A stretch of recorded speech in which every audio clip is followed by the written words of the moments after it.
Today on the Matt Walsh Show, AI pornography is spreading like wildfire on the internet. What are the dangers of this technology and where does this all lead? We'll discuss. Also, a strange object is hovering in our skies. It's not aliens, or so they claim, but a Chinese spy balloon. So why hasn't the Biden administration shot it down by now? AOC puts on her most over-the-top acting performance yet. NBC News publishes yet another lengthy hit piece on me in the Daily Wire. An alleged conservative publication suggests that we should find a middle ground in the war over gender ideology. But does any middle ground exist? In our Daily Cancellation, we tackle the subject of no-fault divorce. All of that and more today on the Matt Walsh Show.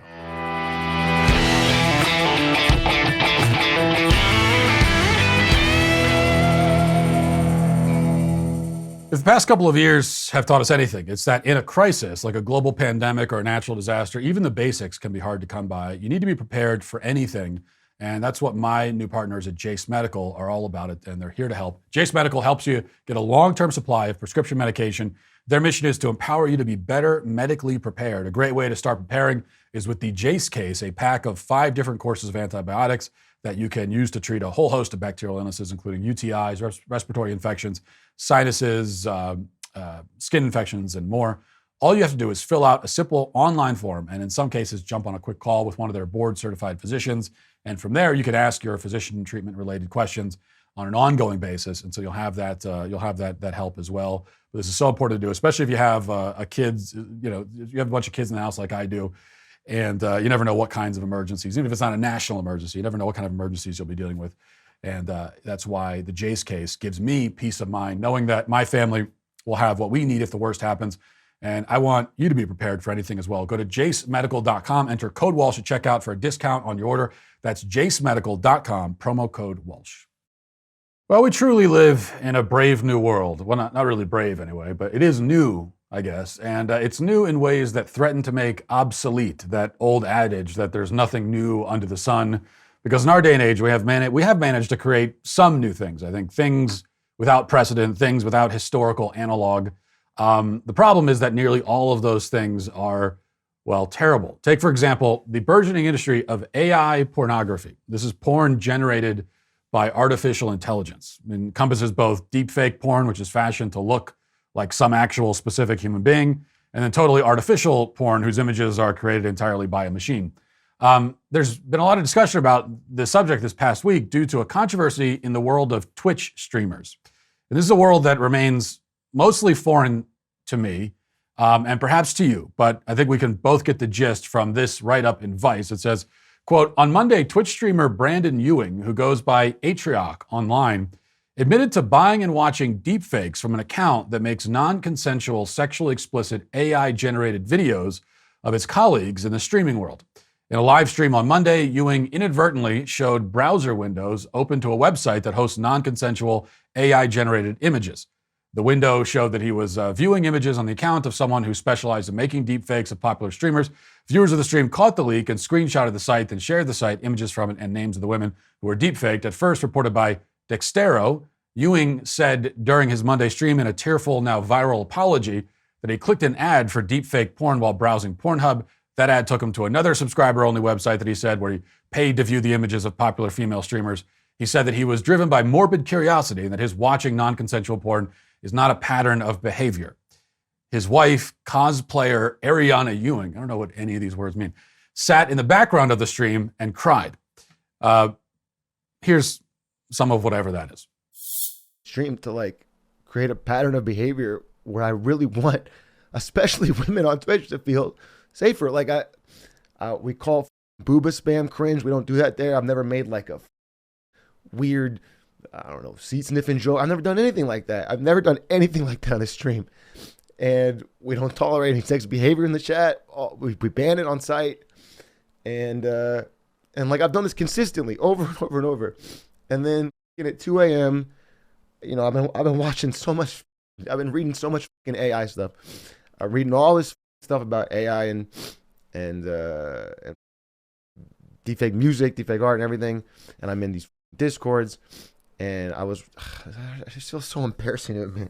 But I was on Pornhub, dude. I was on a regular ass normal website, and there was an ad. There's an ad on every video for this. So I know other people must be clicking it because it's on every video. Now, to me, the real problem, one of the real problems here, is that this guy is a professional I mean, he's a professional broadcaster. This is what qualifies as professional broadcasters these days. He has a large audience, people who sit around and watch him and listen to him, and yet he's incapable of stringing 3 words together without an F-bomb. I mean, he has the rhetorical skill of like a college freshman who just downed 3 beer bongs, and yet he has 320,000 followers on a streaming platform. That to me is the issue, or it's an issue. The bigger problem, of course, is the AI porn itself. And some have made an attempt to defend this guy, claiming that, well, he isn't hurting anyone by watching deepfake porn. But of course, any rational and even just nominally decent person understands that using someone's image without their permission, using their face, their likeness to create pornography is a moral abomination. And consuming such pornography, knowing how it was created, is also morally abominable. Yet, whether deepfakes or other forms of AI porn, the trend is becoming so prevalent so fast that internet platforms are scrambling to figure out how to handle all this. This is just a couple weeks ago in the New York Post. This article says, the internet group that creates pornographic images using artificial intelligence was kicked off fundraising platforms Kickstarter and Patreon after raising nearly $60,000 following complaints from social media users. Unstable Diffusion described itself as an online community of artists dedicated to creation and sharing of AI-generated NSFW, not suitable for work content. The group uses open source text-to-image generating systems that were popularized by online groups such as Stable Diffusion and Dance Diffusion. Last year, the AI-powered technology DALL-E, which generates digital images from text descriptions, took the internet by storm. Quote, Unstable Diffusion is a group dedicated to spreading free and expressive AI usage born out of a grassroots community effort to reject the limiting rules of corporate AI companies, the group says on its website. AI porn has become a point of debate on Twitter as well this week, where an image of 4 blonde women went viral because people were arguing about whether the image was AI or not. Here's a photo. It's a blurred photo because these women are mostly naked, but here it is.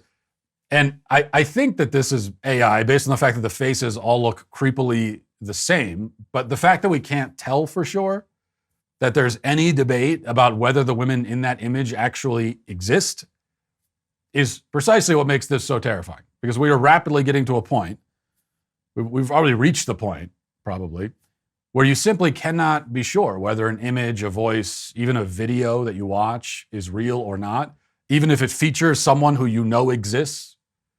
That doesn't mean that it actually is real. This new reality or unreality has far-reaching implications that I don't think we've even begun to scratch the surface of.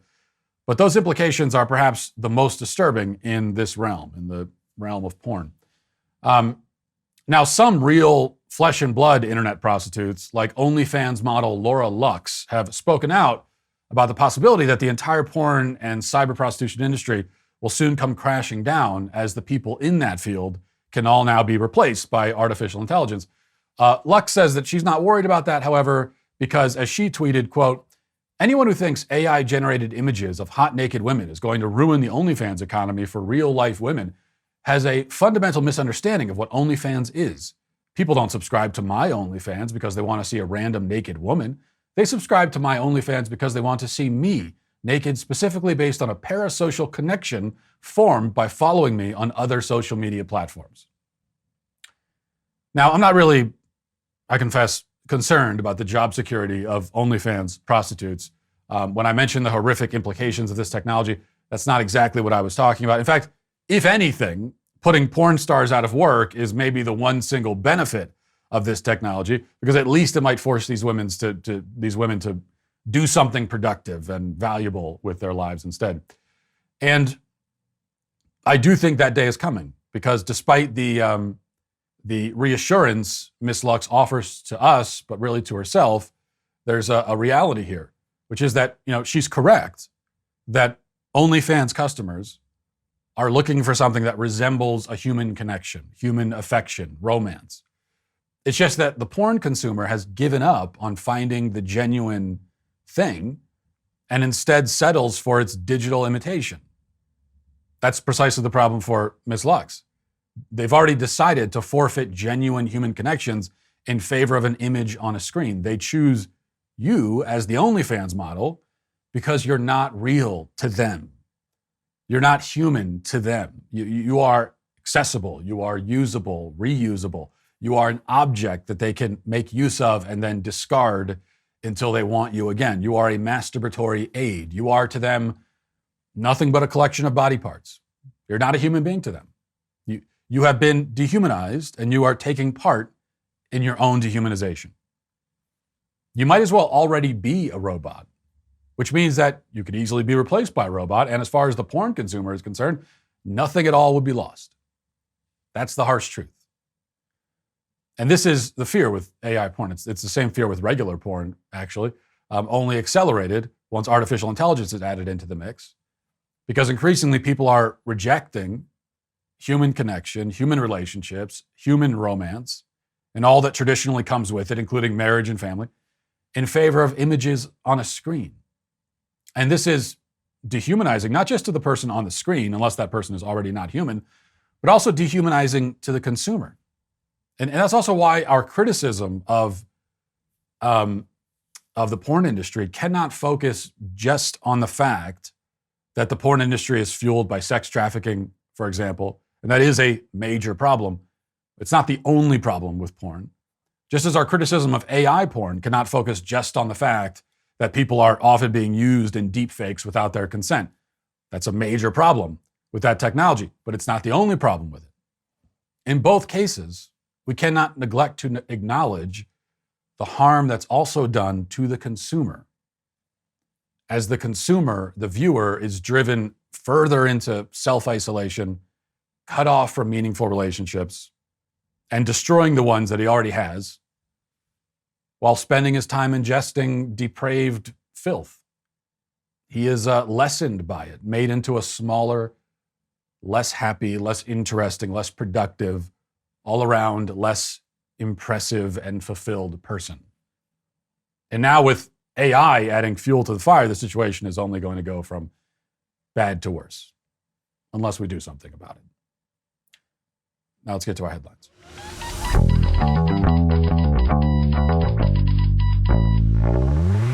So here's the big story people are buzzing about today. The Washington Post. A Chinese surveillance balloon is collecting intelligence over the continental United States right now, U.S. officials disclosed on Thursday, acknowledging that the Pentagon has been monitoring the craft for several days and briefly considered shooting it down before concluding that doing so posed a safety risk. The balloon is traveling at an altitude well above commercial air traffic and does not present a military or physical threat to people on the ground.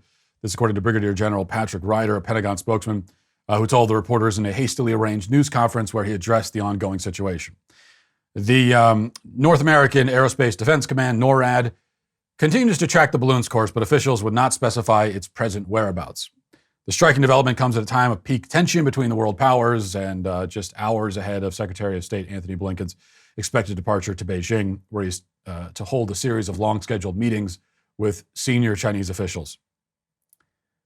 Maybe he'll at least bring this up to them. Hey, gee, folks, would you mind not putting spy balloons right over our country? Would you mind not having spy balloons right in our airspace? I mean, it is incredibly pathetic that, well, there's a couple things. First of all, there's no reason to believe anything that we're told about this story, okay? There's no reason to believe anything we're told about anything these days from the administration or the corporate media, but especially on a story like this where there's some kind of strange thing hovering in the sky and they tell us that it's a Chinese spy balloon. Maybe it is, but there's no reason especially to believe that. Assuming that it's a Chinese spy balloon, well, then that does raise the question of why wasn't this thing shot down immediately? I was just looking, someone had a map showing the alleged trajectory of this balloon, and it was floating over Alaska before it made it down into the continental United States and then over Montana. You're telling me you couldn't shoot it down over Alaska without worrying about casualties on the ground? Because that's the excuse they're giving us. So, well, if we shoot it down, then you'll have a debris field and people might get hurt. You're talking at some point from Alaska to Montana, you could not have selected a time when it was above an area that's not heavily populated. Most of the entire state of Alaska and all the way down to Montana, along that entire path, You're probably not going to hit any densely populated areas at all. Montana itself is not especially densely populated. And they're telling us that they can't shoot it down. It is just the perfect image of this ineffectual, impotent administration that there is, according to them, a spy vehicle hovering above our country. And we're just sitting there. It's like, well, we don't know what to do about it. It's a balloon. It's not like it's going so fast that we can't. It's a balloon. It's just sitting there. And we have the entire federal government sitting around debating, what should we do about this thing? I don't know. Maybe we should shoot it down. Is it too late to shoot it down? And I'll tell you the other thing that annoys me about this story, okay, is that this is a story about a mysterious object floating in the sky. And so far as I can tell, nobody has even brought up the possibility that it might be aliens. No one's even talking about that. Okay, it's a story about an unidentified craft hovering in the sky, and I'm looking at all the buzz about it on social media, and there's no one has even there are no conspiracy theories involving alien technology involved in this discussion. Is this who we've become as a society? I don't even recognize this anymore. So if no one else is going to bring up that possibility, then I will at least. That's the other thing. Maybe it's aliens. Maybe that's why they don't shoot it down. Why would aliens be flying around in a balloon? How would they even get here in a balloon? I mean, I don't have answers to those questions, but they are questions. And they're valid ones.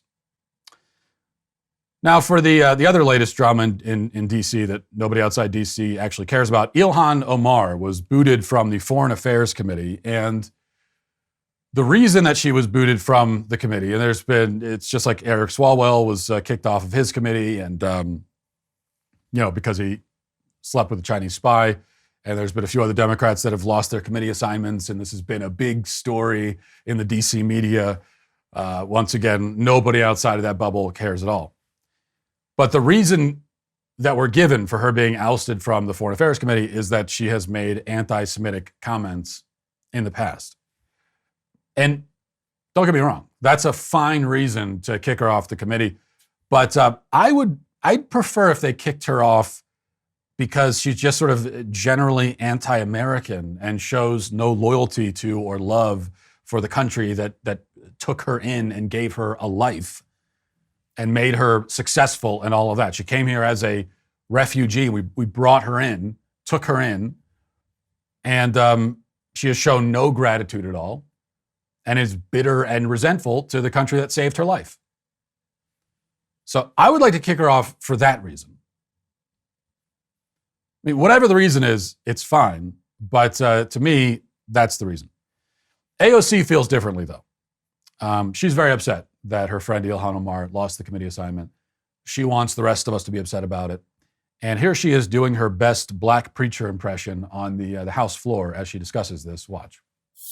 Don't tell me that this is about a condemnation of anti-Semitic remarks when you have a member of the Republican caucus who has talked about Jewish space lasers and an entire amount of tropes and also elevated her to some of the highest committee assignments in this body. This is about targeting women of color in the United States of America. Don't tell me, because I didn't get a single apology Time has expired. when my life was threatened. Thank you. You have to understand, these are all performers, okay? AOC obviously is a performer.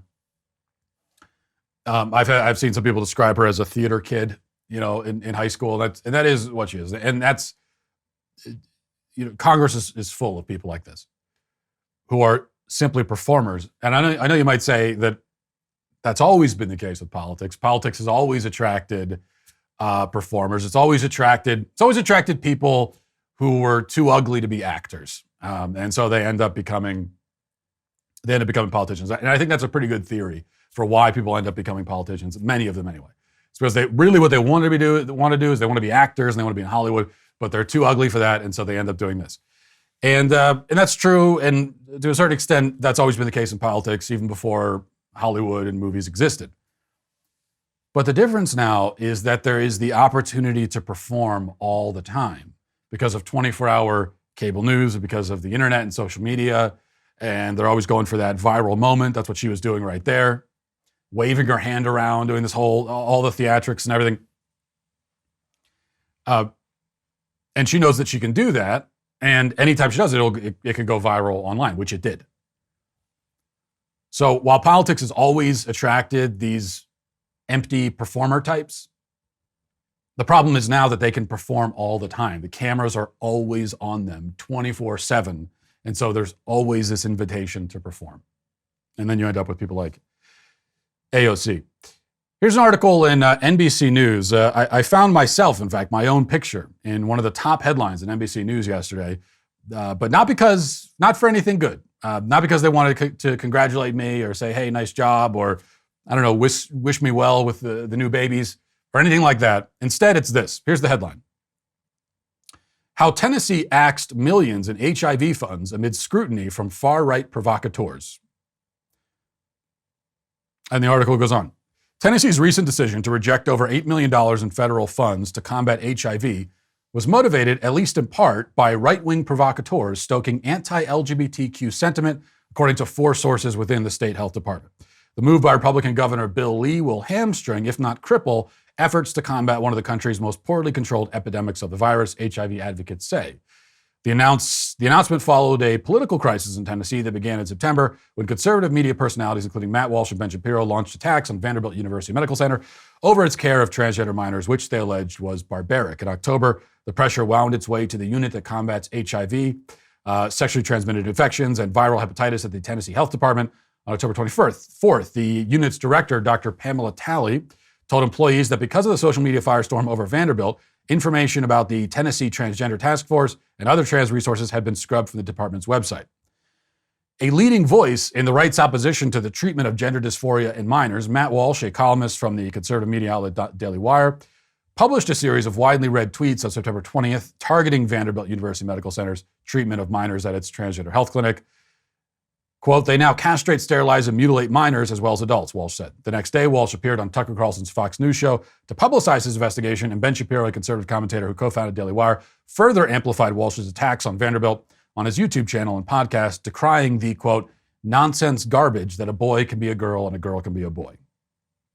Now, I'm reading through this whole thing, and they use my picture, again, at the top of the article, and on their homepage, it was right there, Tennessee getting rid of HIV funds, and then the picture of me. It's actually a pretty good picture, though. I'll give them that. I appreciate that much at least. But then the interesting thing, of course, is that I have nothing to do with this HIV funds thing. So this is a story about HIV funds being taken away, I guess, and they make me the centerpiece of this story, and they put my picture there. The first I heard about this is in the article. So the first I heard about me apparently being involved in pulling HIV funds was in the article about it, which is always a strange thing. It's a strange day when you find out on NBC that you were involved in a conspiracy to deprive people of HIV treatment, because I had no idea that I had done that, because I didn't. But at least they acknowledge my work against child mutilation, and that's really what this is about, obviously.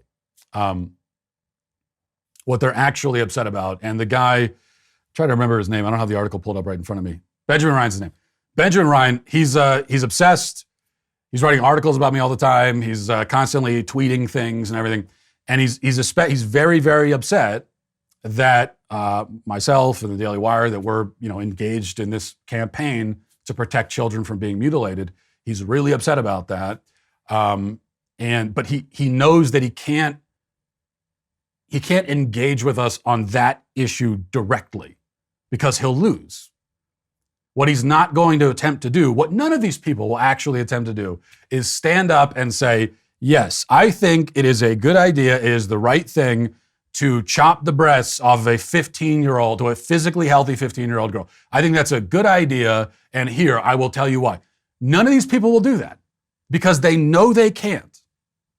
At some level, and not even that deep down, they know that this is a horrifying, grotesque practice, and that there's no way for them to defend it without sounding like absolute lunatics. And so instead, they constantly look for workarounds. They look for indirect ways. And usually they're going to be stories about how these reports that we're putting out and the work that we're doing is causing death threats and bomb threats and putting people's lives at risk.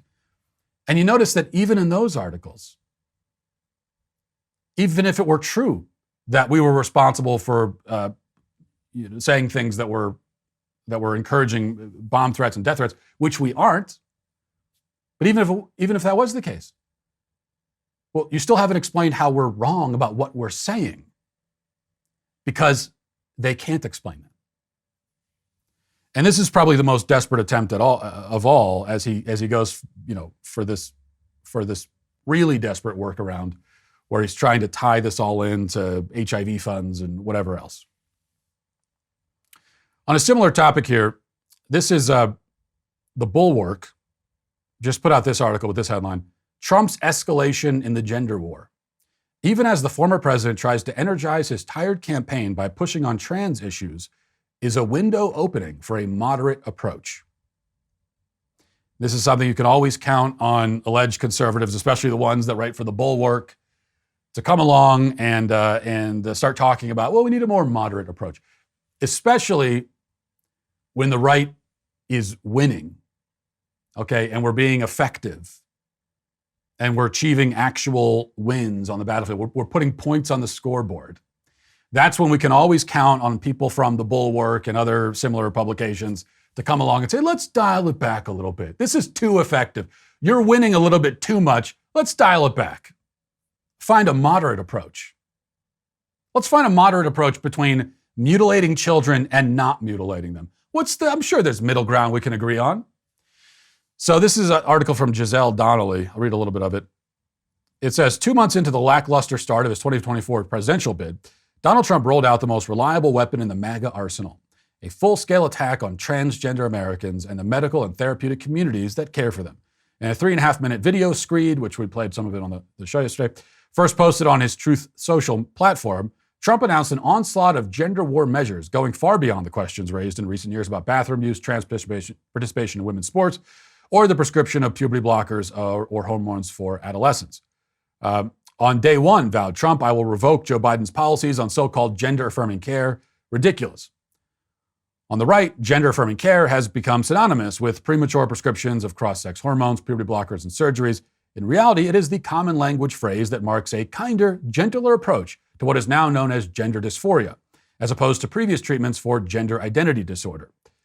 Trump announced that he would ask Congress to pass legislation that recognizes only two genders, male and female, that they're assigned at birth. He vowed that he would sign a new executive order instructing every federal agency to cease all programs that promote the concept of sex or gender transition at any age, and to ask Congress to outlaw the use of federal funds to pay for transition procedures. By the way, just a sidebar here, a couple things, good and bad from what Trump said. Bad part, and I know this seems like splitting hairs. I think, yes, we want Congress to recognize, we want the government at every level to recognize the reality of male and female, that there are only two sexes. We need this to be officially recognized now.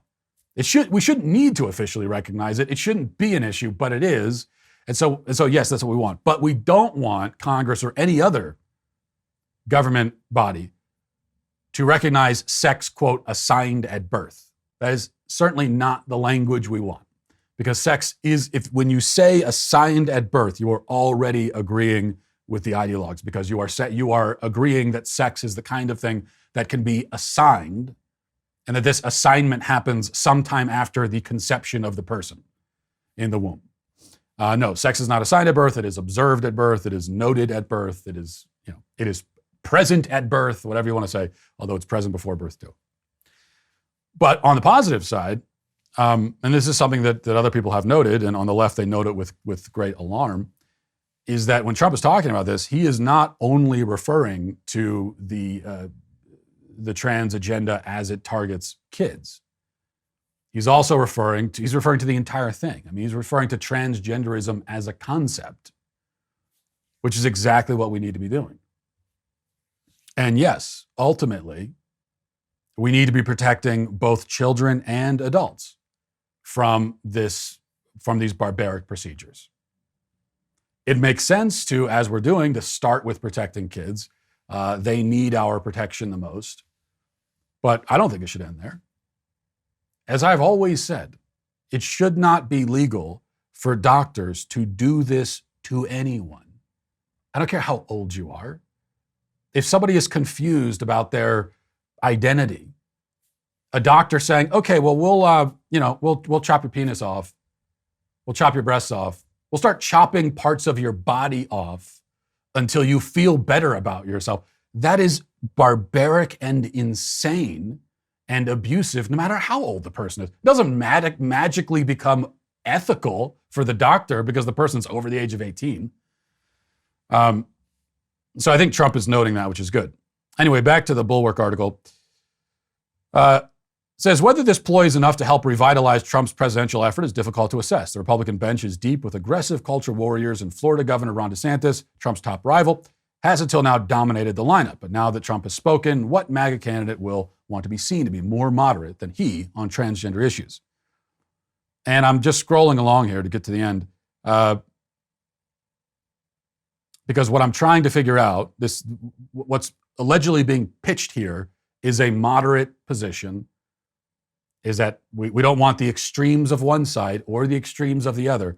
Well, what is the moderate position exactly?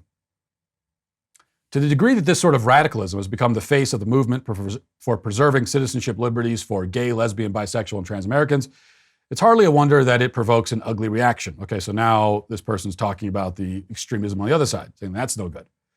But then I scroll along, I get to the bottom. When I began to transition, it was not that long. Oh, this person is trans, so that's no surprise. It seemed possible to hope that at some point, that would not be the thing that defined me. I wanted re-assimilation into mainstream society, not revolution against it. I thought that the trans rights movement would take the path charted by the marriage equality movement.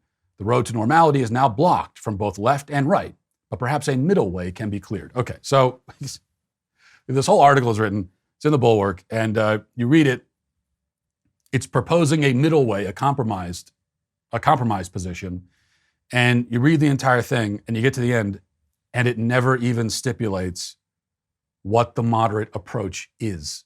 It never suggests what is the moderate position. You've got one side that says,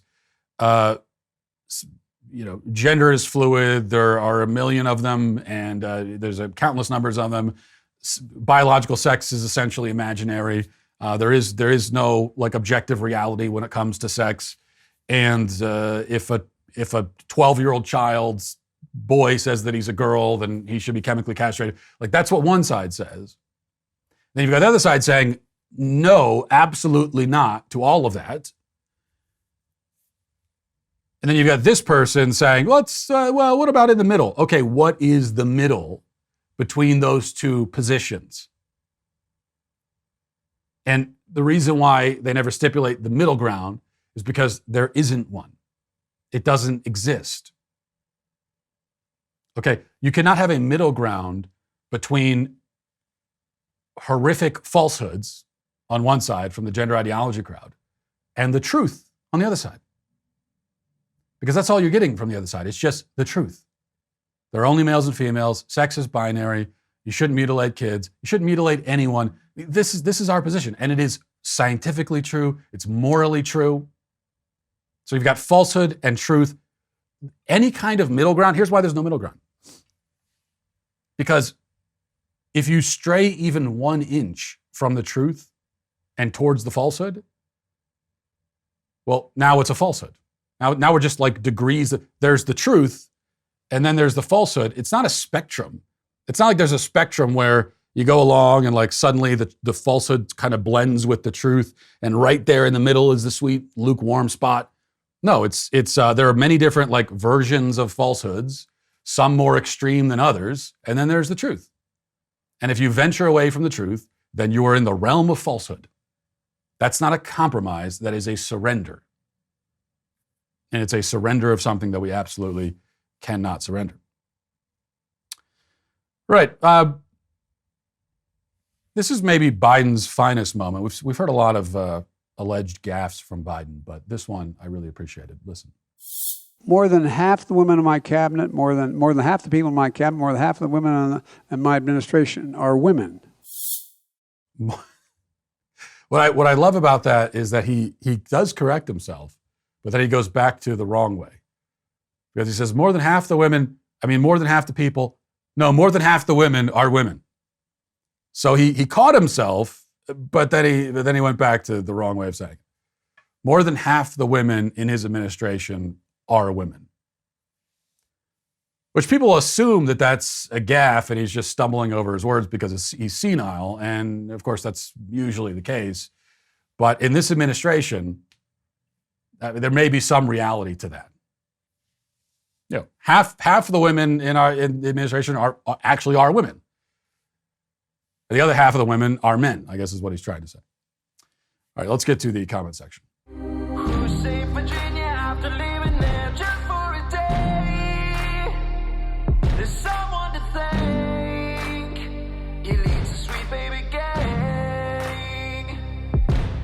As members of the SBG, you're well acquainted with my affinity for pop culture and old school hip hop. You know about this, as well as the undeniable street cred that I've garnered through my life as an accomplished gang leader. As a true rap mogul, all I could ever ask is to make my greatest influences and hip hop role models, Pooh Shiesty and Spot 'em Got 'em and Tekashi 6ix9ine proud. That being said, I'm proud to announce the newest Sweet Baby album t-shirt, which is we unveiled yesterday, and it is the Notorious SBG. This latest addition to my swag shack is available now at dailywire.com/shop. And we keep putting, I mean, there are so many great things on the shop. If you haven't been to Swag Shack recently, this shirt is great. But we have so many other great things there. And you can celebrate my long-established roots in the hip-hop world with yet another instant classic. If we sell enough of these, it's not completely out of the question that they want me to say. They want me to again promise that I'm going to freestyle rap for you if we sell enough of these. And I will not make that promise. So I'm not going to even talk about that because then that'll be my life for the next 6 months will be people harassing me. Hey, Matt, when are you going to do the freestyle rap for us? So I won't do that. But if you buy a lot of these shirts, I will give you a hearty thank you. If you buy a lot of them. If you don't, you can go to hell. Go to dailywire.com/shop to get your Notorious SBG t-shirt today. Well, for our comment section today, we must unfortunately once again move away from responding to comments from the SBG so that I can instead defend the validity and dignity and honor of the SBG itself, and especially of myself, your trusted cult leader. As you know, Candace Owens, my colleague and apparent sworn enemy at the Daily Wire, has launched a campaign to overtake the Sweet Baby Gang. She wants to come up with her own gang, all with the intention of supplanting the SBG as the Daily Wire's preeminent and most prestigious cult. And she's even solicited suggestions for gang names, but all the suggestions were corny as hell and didn't come close to capturing the spontaneous, poetic charm of the Sweet Baby Gang. So far, this campaign is off to a rather pitiful start, but now she's taken it a step further, and she's even now enlisted the help of AI voice-generating software, speaking of AI stuff, which has, this has now turned into like an information war, I guess. And this is from her show. Watch.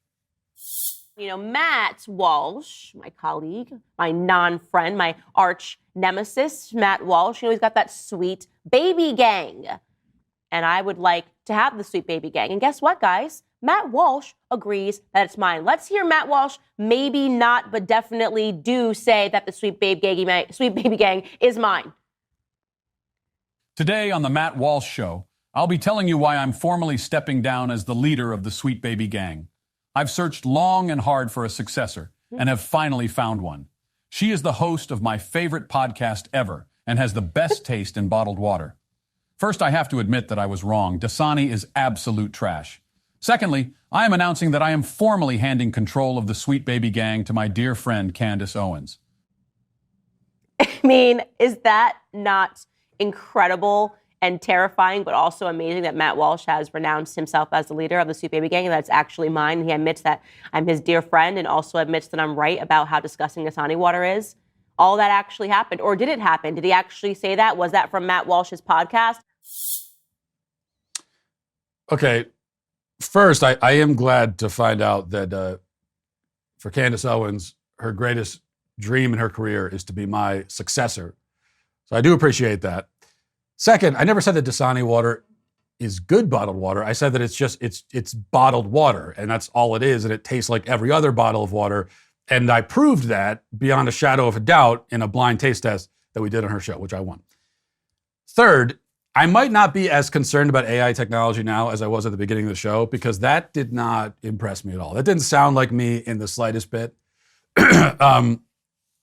Wasn't even slightly convincing.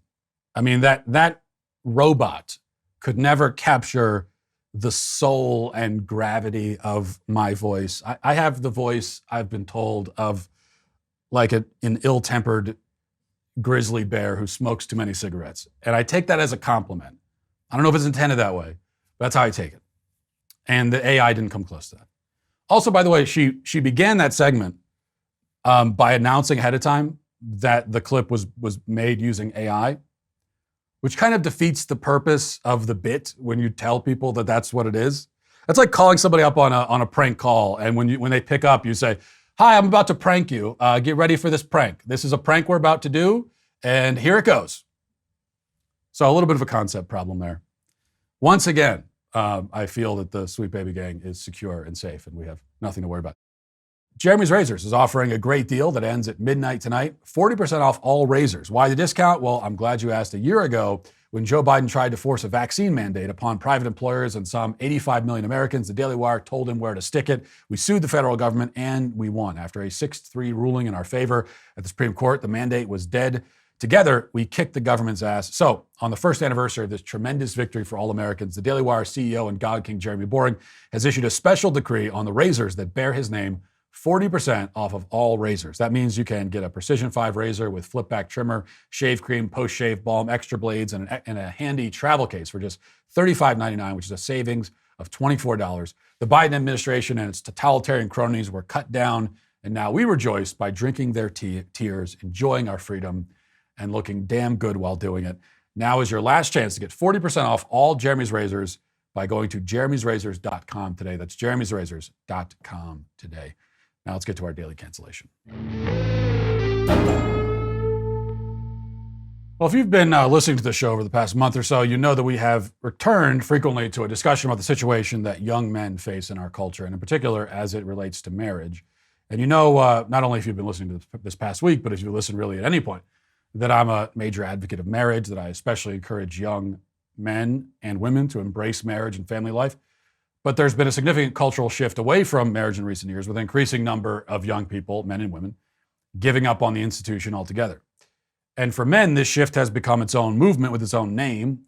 Men Go Their Own Way is what it's called. And the logic behind the movement is that our culture is hopelessly corrupted and the system is hopelessly rigged against men. And so that they're left with no choice but to give up on the system, give up on marriage, give up on the family, and strike out on their own, focusing instead on their own independence and sovereignty.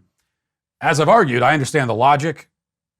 I sympathize with those who are isolated and lonely and feel that this is the only path available to them. But I don't think that surrender is the right response. A man cannot give up on what he was made to do and to be. To truly go your own way, alone and isolated, is to give up on your duty, your legacy, your ancestors, your bloodline, your civilization, your happiness.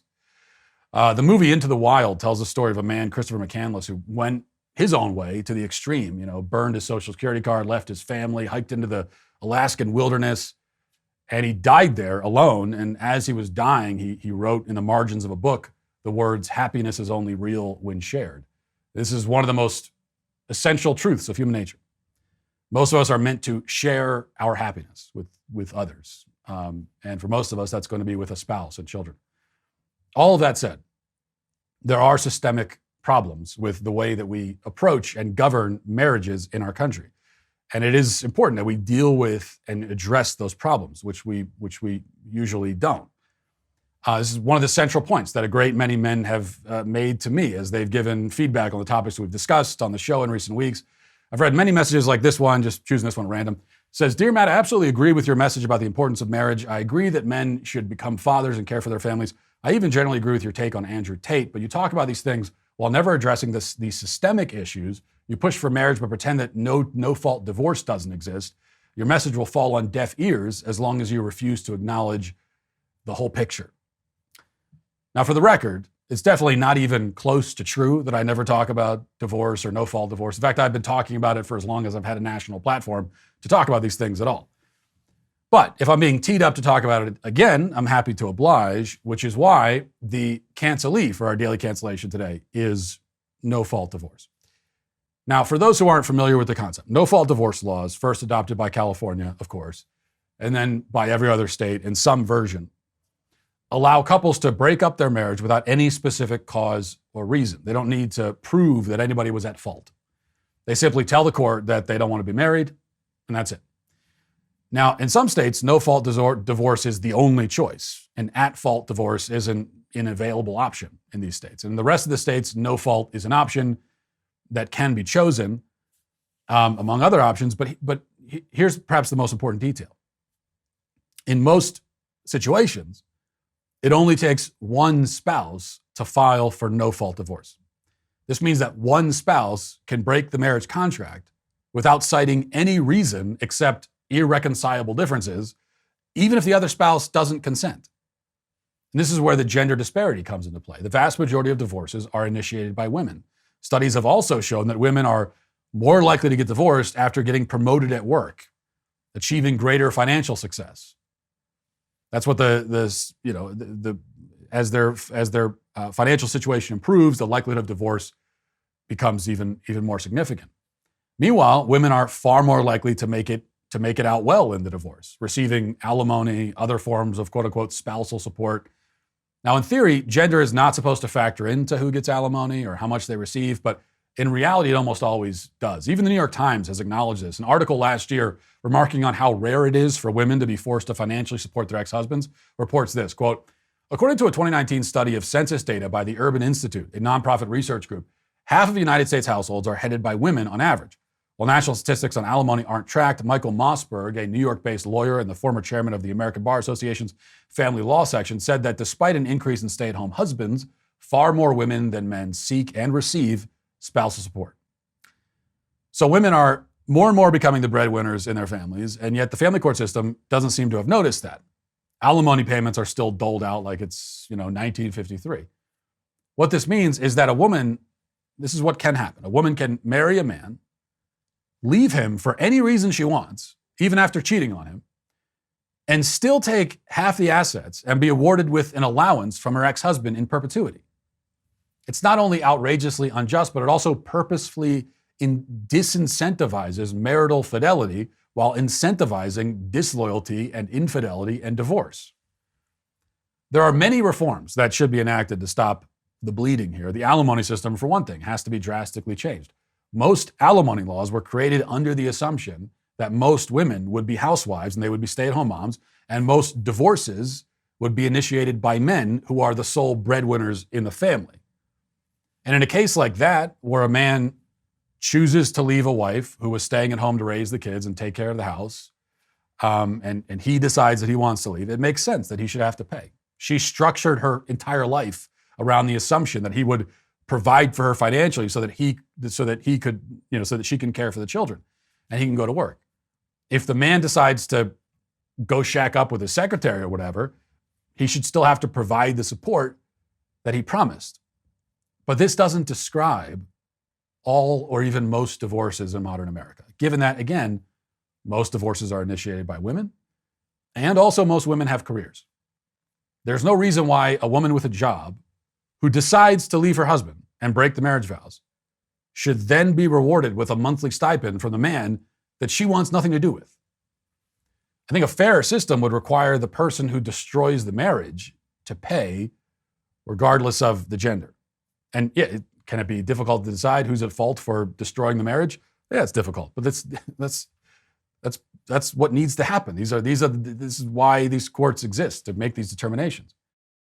And if the divorce really is a mutual decision, which almost never really is, but if that's what they're claiming, then neither should expect an allowance from the other if they both have mutually decided this. But I think the reform to no-fault divorce is far simpler. It should be reformed by simply ceasing to exist. Marriage is much more than a contract. It's a covenant. But to the extent that it is also a contract, It's hard to think of any other situation in which a contract can be broken for no reason by either party without the consent of the other and entirely without cause. It's hard to think of any other contract that would work that way. But by treating marriage this way, we have downgraded the marital contract to something less binding than like the agreement you have with your cell phone carrier. We've made it into something cheap and worthless. And that's how it's therefore treated. When you make divorce easy, and for at least one party concerned profitable, you get more of it.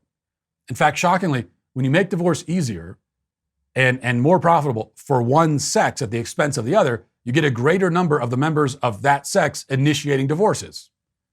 You don't need a crystal ball to predict an outcome like this. People respond to incentives. If you incentivize disloyal, selfish behavior, you get more of it.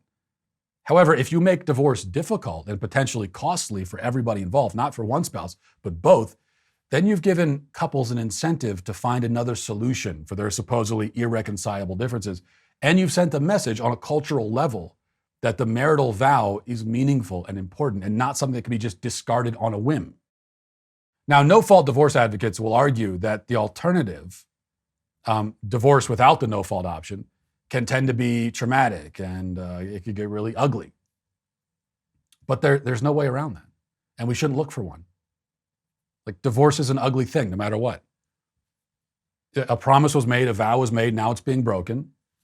That's an ugly thing. There's no way to make this ugly thing not ugly. Besides, no-fault divorce doesn't mitigate the trauma or ugliness of divorce. Instead, too often, it simply shifts the trauma so that one party is made to carry most of its burden. And that is the problem. And for that reason, and so many others, no-fault divorce is or should be canceled. And that'll do it for the show today and for the week. We'll talk to you on Monday.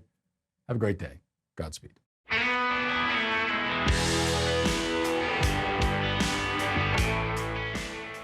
The executive producer of The Matt Walsh Show is Sean Hampton.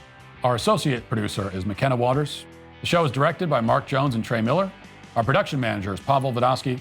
Second assistant director, Austin McKellis. The show is edited by Jeff Tomlin. Our lead audio engineer is Mike Coromina. Our hair and makeup artist is Cherokee Hart. Our wardrobe stylists are Kristen Galarraga and Elizabeth Fox. Director of production is Mathis Glover. Director of technology, Mark Herman. Our camera, studio, and equipment manager is Patrick Kennedy. Our lighting director is Keith Duggan. Post-production manager, Matthew Kemp. Episode art is created by Morgan Pierce. Our executive in charge of production is David Wormus. Executive producer, Jeremy Boring. The Matt Walsh Show is a Daily Wire production. Copyright Daily Wire 2023.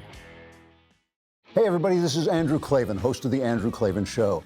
You know, some people are depressed because the Republic is collapsing, the end of days is approaching, and the moon's turned to blood.